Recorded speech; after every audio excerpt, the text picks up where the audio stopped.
चलिए दोस्तों बात करते हैं सीखो नई क्वेश्चन के बारे में। इस क्वेश्चन में एग्जामिनर ने कहा the list number which when divided by 4, 6, 8 and 9 leave zero remainder in each case and when divided by 13 leave a remainder of 7।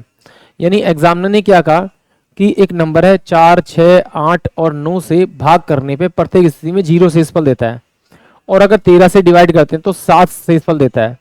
तो यानी कि एक तरीका तो ये है कि आप इसका एलसीएम निकाल लीजिए और फिर उसे 13 से डिवाइड कीजिए। अगर 13 से डिवाइड करने पे वो 7 रिमाइंडर दे रहा है तो वही आपका करेक्ट आंसर होगा।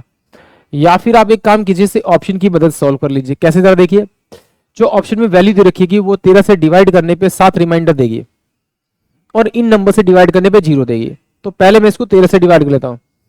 13 पंजे 65, 13 6 71, 8 7 15, यानी कि ये इसका आंसर हो सकता है। 13 दूनी 26, ये 10 बचेगा, ये नहीं हो सकता। 13 पंजे 65, 65 यानी कि 7 बचेगा, ये हो सकता है।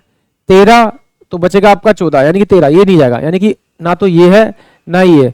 तो इसका आंसर या तो बी होगा या फिर मेरे पास डी होगा, इन दोनों में से एक होगा। अब मैं क्या करूंगा, इनमें से किसी नंबर से डिवाइड करके चेक करूंगा कि मेरा रिमाइंडर 0 आ रहा नहीं आ रहा।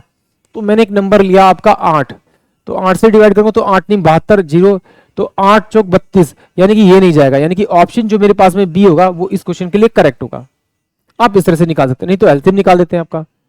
ये 4 है, ये आपका 6 है, ये आपका 8 है और ये आपका 9 है। जब इसको डिवाइड करेंगे तो डायरेक्ट हम 8 से करेंगे डिवाइड, तो 4 एकम 4, 8 और ये आपका 3, 9, फिर 9 से डिवाइड करेंगे तो कितना का 9 8 72, यानी 72 आया। अब इनको किसी भी नंबर से डिवाइड करोगे तो रिमाइंडर तो 0 बचेगा। अब इसको चेक कर लेते हैं 13 से, तो 13 चौके 52, 13 पंजे 65, तो यहाँ पे शेषफल 3, यहाँ शेषफल 7 बच रहा है, यानी कि ऑप्शन बी जो है वो इस क्वेश्चन के लिए करेक्ट है। आई होप आप सभी के लिए क्वेश्चन समझ में आया होगा।